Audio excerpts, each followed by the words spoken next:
1400 kg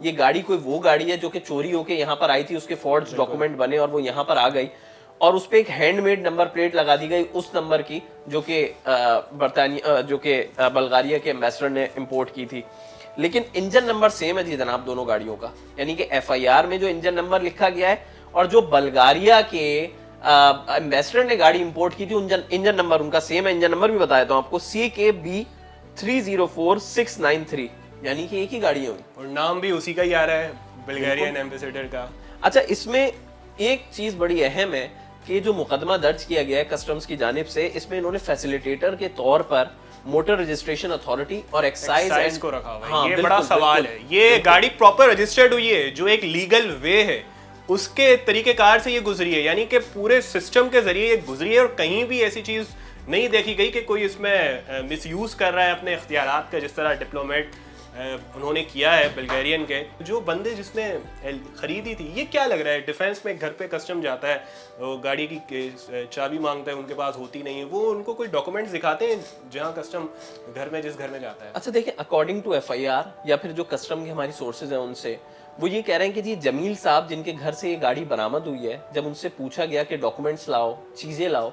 تو وہ بڑے گھبرا گئے اور انہوں نے بولا کہ بھائی میں نے یہ گاڑی نوید نامی شخص سے خریدی ہے, اور نوید نے مجھے یہ کہا تھا کہ نومبر 2022 تک میں اس کے تمام ڈاکومنٹس کمپلیٹ کر دوں گا, تمام تر چیزیں لے آؤں گا, تمام نمبر پلیٹس ڈاکومنٹ سب کمپلیٹ کر دوں گا, ابھی اس گاڑی کو یہیں کھڑا رکھو اندر گھر کی پارکنگ میں. اچھا پھر ایک بات اور اہم ہے, جب کسٹم حکام نے بولا کہ گاڑی کی چابی تو نہ ہے تاکہ ہم سٹارٹ کر کے یہاں پہ لے جائیں, جو بہت سارے لوگ ویڈیوز شیئر کر رہے ہیں اس میں گاڑی ٹرک پہ لوڈ ہوئی ہے, اس کی وجہ یہی ہے کہ جب گاڑی کی چابی مانگی گئی جمیل صاحب سے تو انہوں نے کہا گاڑی کی چابی ہمارے پاس نہیں ہے, وہ تو نوید کے پاس ہے. تو پھر کسٹم حکام کے پاس جو ہے وہ کوئی چارہ نہیں بچتا تھا کہ انہوں نے اس گاڑی کو جو ہے وہ لوڈ کیا ٹرک کے اوپر اور اس کے بعد اس کو تحویل میں لیا. اچھا عمر, ایک لوگوں کے ذہنوں میں سوال آ رہا ہے, میرے بھی ذہن میں سوال, یہ ڈیوٹی کا کیا چکر ہے, کتنی اس پہ ڈیوٹی تھی یار؟ جب کوئی اتنی مہنگی گاڑی خرید رہا ہے تو ڈیوٹی تو پے کر سکتا ہوگا نا, ڈیفینس میں رہ رہا ہے, اتنی مہنگی گاڑی خرید رہا ہے جو پاکستان میں بہت کم لوگوں کے پاس ہے, تو کیا ڈیوٹی کتنی تھی اس پہ؟ اچھا دیکھیں, صرف ڈیوٹی اس پہ جو ہے وہ تقریباً 25 کروڑ روپے کے قریب تھی ڈیوٹی, اور 5 کروڑ روپے اس کی اپنی مالیت تھی, تو 30 کروڑ روپے تو یہ بن گئے.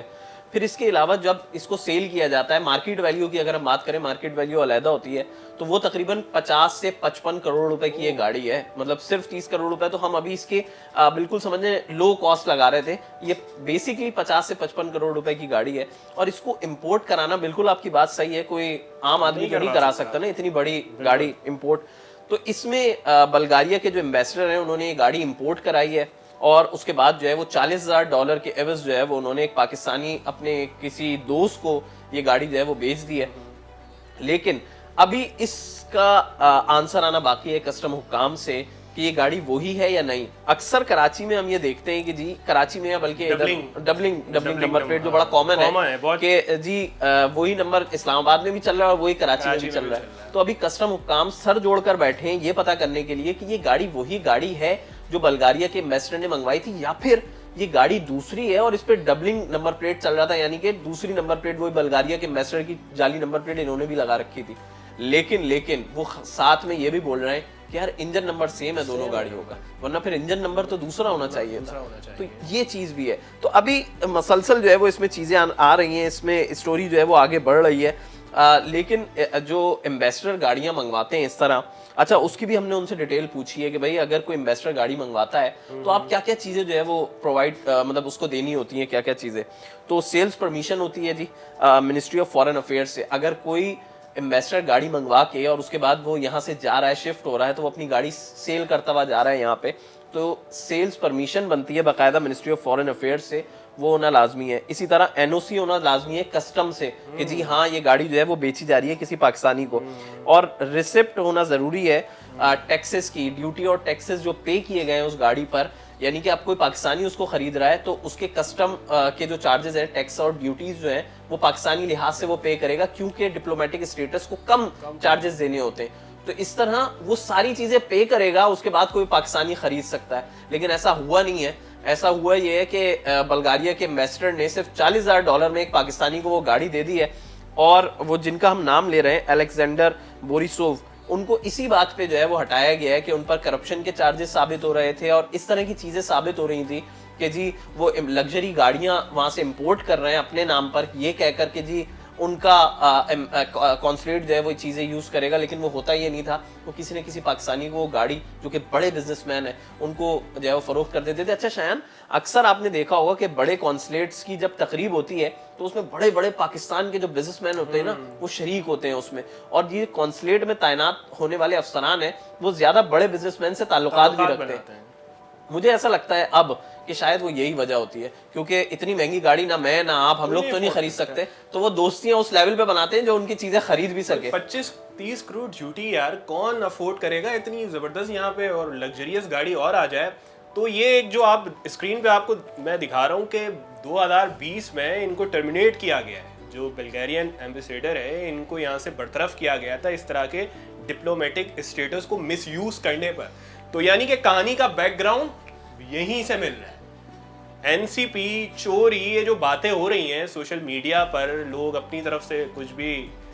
جو جس کو سمجھ میں آ رہا ہے تجزیہ دے رہا ہے, تو کہانی کا بیک گراؤنڈ یہاں سے ہے اور یہ 2020 سے چلا آ رہا ہے. اور ایک گھر سے جس طرح کسٹم نے گاڑی برآمد کر لی, تو یہ گاڑی پاکستان میں سنا ہے بہت کم لوگوں کے پاس ہے. یہ لمیٹڈ لوگوں کے پاس ہے, اور زیادہ تر لوگ کیونکہ پاکستان میں ایک یہ کلچر بھی ہے جب وہ اتنی مہنگی گاڑی خریدتے ہیں تو وہ جیپ اسٹائل گاڑی چاہتے ہیں, کہ یا تو V8 ٹائپ ہو یا لیکسس ٹائپ ہو, تو اس میں بھی جیپ والا ماڈل ہو, یعنی کہ بڑی ڈبل کیبن اسٹائل گاڑی ہو. اتنی مہنگی کار جو ہے وہ لوگ رکھنا کم پسند کرتے ہیں پاکستان میں, خاص طور پہ ایک کلچر ہے کیونکہ وہ دکھانا چاہتے ہیں کہ ان کا بڑی گاڑی ہے. مان لیا کہ یہ گاڑی بہت مہنگی ہے لیکن اس کا اسٹائل ایک کار والا ہے, بڑی کار والا ہے, جیسے سیوک ہوتی ہے, ہونڈا سٹی ہوتی ہے, اس اسٹائل کی گاڑی ہے. خیر اس سے زیادہ کہیں زیادہ لگزیریس ہے, ظاہر سی بات ہے تبھی اس کی قیمت اتنی زیادہ ہے. تو بہت لمیٹڈ لوگوں کے پاس ہے یہ گاڑی, ہر عام شخص کے پاس آپ کو یہ گاڑی نہیں دکھے گی. اچھا عامر, اب کیا لگتا ہے آپ کو کسٹم کیا کرے گا؟ کہ وہ تو کہہ رہے ہیں کہ انہوں نے ڈیوٹی پے نہیں کی, جبکہ یہ جس طرح پاکستان میں آئی ہے ڈپلومیٹک اسٹیٹس کے ذریعے لائی گئی ہے اس کو, تو کسٹم تو جس طرح ایف آئی آر میں وہ کہہ رہے ہیں کہ انہوں نے ڈیوٹی وغیرہ یہ سب کچھ چیزیں اس میں لگنی ہے, تو کیا ہوگا گاڑی کا کیا بنے گا آگے؟ جی دیکھیں, گاڑی ہوگی یہ ضبط, کیونکہ کراچی میں بھی کاروائیاں ہوتی ہیں, مختلف گاڑیاں پکڑی جاتی ہیں, چاہے این سی پی ہو, این سی پی سے مراد نان کسٹم پیڈ ہو یا پھر کوئی دوسری گاڑی ہو, تو وہ پکڑی جاتی ہیں اور آخر میں ہوتا یہ ہے کہ اس کا آکشن ہوتا ہے, اور آکشن کے بعد ایک طرح سے وہ گاڑی لیگل ہو جاتی ہے, یعنی کہ شو روم والے خود خرید لیتے ہیں وہ گاڑی, اور اس کے بعد اس پہ آکشن کا نمبر پلیٹ لگ جاتی ہے. اب وہ گاڑی جو کہ ان لیگل راستے سے کراچی لائی گئی تھی یا کسی اور شہر لائی گئی تھی, آکشن کے بعد وہ لیگل ہو جاتی ہے. تو اس گاڑی کا بھی یہی ہوگا کہ وہ جی اب آ گئی ہے پاکستان, اب اس پہ کیس چلے گا, اور اس کے بعد اس گاڑی کا آکشن ہوگا, جو امیر ترین آدمی اس گاڑی کو خریدے گا اس کو ایک طرح سے یہ لیگل گاڑی جو ہے وہ ملے گی. عامر, 3 لوگوں کے ایسے نام آ رہے ہیں جس میں ایک نوید بھی ہے, یہ